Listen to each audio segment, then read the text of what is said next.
In European football history, a team that had been promoted from the second division became champions of Europe. Today, that would be almost impossible. So what changed? Paris Saint-Germain lift the Champions League title in 2025, Real Madrid in 2024, Manchester City in 2023. And here is the full list of winners since 2000. Looking at this list, by 2026, the Champions League feels less like a fairy tale and more like a billionaire's playground. With a new 36-team league phase, Europe's biggest clubs have more room for error than ever before. One bad night no longer means elimination. The giants survive, they always do. But it wasn't always like this.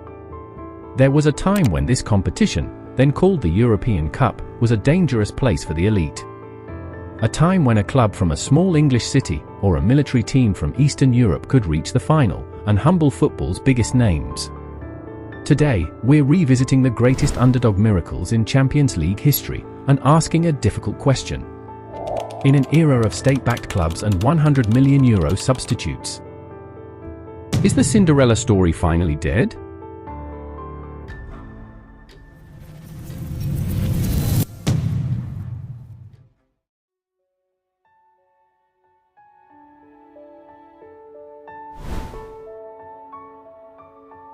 Let's rewind to 1977. Nottingham Forest were playing in England's second division. They weren't a powerhouse, they weren't rich, they weren't famous. 2 years later, they were champions of Europe.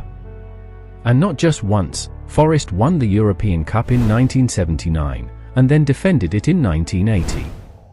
Under the leadership of Brian Clough, Forest became the ultimate example of belief, scouting, and unity, beating raw talent and money.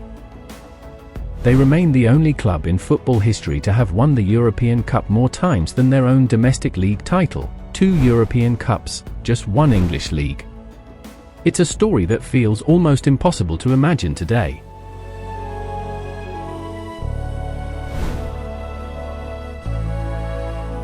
The European Cup final is held in Seville, Spain. Barcelona are playing in their own country, surrounded by tens of thousands of supporters. Their opponents? Steaua Bucuresti of Romania. The match ended 0-0 after extra time. Then came penalties. What followed became football history.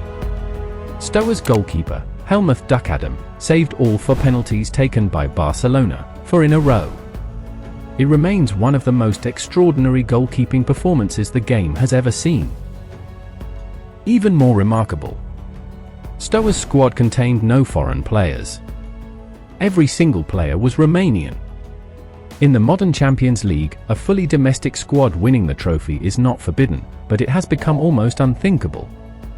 That night in Seville feels like a relic from another footballing universe.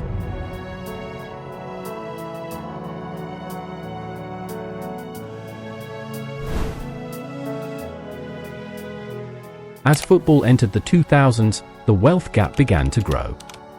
TV money exploded, superclubs emerged, squads became deeper and more expensive. But in 2004, one man disrupted the system. A young, outspoken manager named Mourinho led Porto on a Champions League run that still feels unreal. With a squad valued far below Europe's elite, Porto knocked out Manchester United in the knockout stage, while Monaco had eliminated Real Madrid and Chelsea. Then, in the final, they didn't just scrape a win. They dominated Monaco 3-0. To this day, Porto remain the last club from outside Europe's Big Five leagues, England, Spain, Germany, Italy, and France, to lift the Champions League trophy.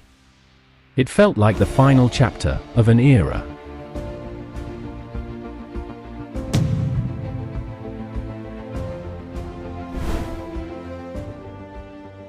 Forest, Steaua, and Porto were not alone. In 1967, Celtic became the first British club to win the European Cup, defeating Inter Milan with a squad built almost entirely from local players. For a Scottish side to conquer Europe, it felt revolutionary. In 1991, Red Star Belgrade lifted the trophy after defeating Marseille in the final, another reminder that Eastern Europe could still rise to the top of the continent. And in 1995, a fearless young Ajax team defeated AC Milan in the final and lifted the title, proving that youth development and tactical brilliance could still overcome financial strength.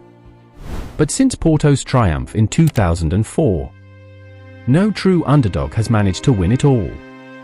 Something changed.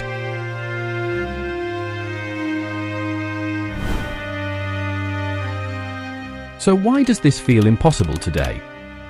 The answer lies in structure and money. In the modern Champions League, a small group of elite clubs now controls the majority of the competition's total squad value. The new league phase format means teams play 8 matches instead of facing immediate elimination. And over longer formats, football data consistently shows one thing: the deeper and richer squad usually wins. Upsets still happen. In 2019, Ajax knocked out defending champions Real Madrid in the round of 16, and Juventus in the quarter-final. They reached a Champions League semi-final for the first time since 1997. Ajax were seconds away from reaching the final, until a last-minute goal sent Tottenham Hotspur to the final on away goals. Ajax's thrilling run in 2019 proved that courage and talent can still shock the world. But winning the entire tournament has become another challenge altogether. The Champions League trophy now feels less like a dream, and more like membership in an exclusive club.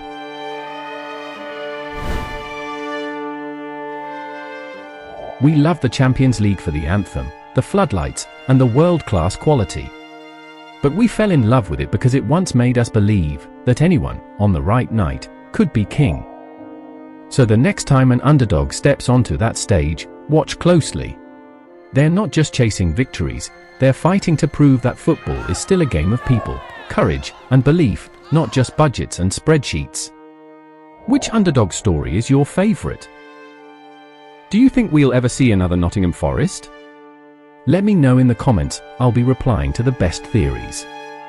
And if you love this beautiful game of football, don't forget to subscribe.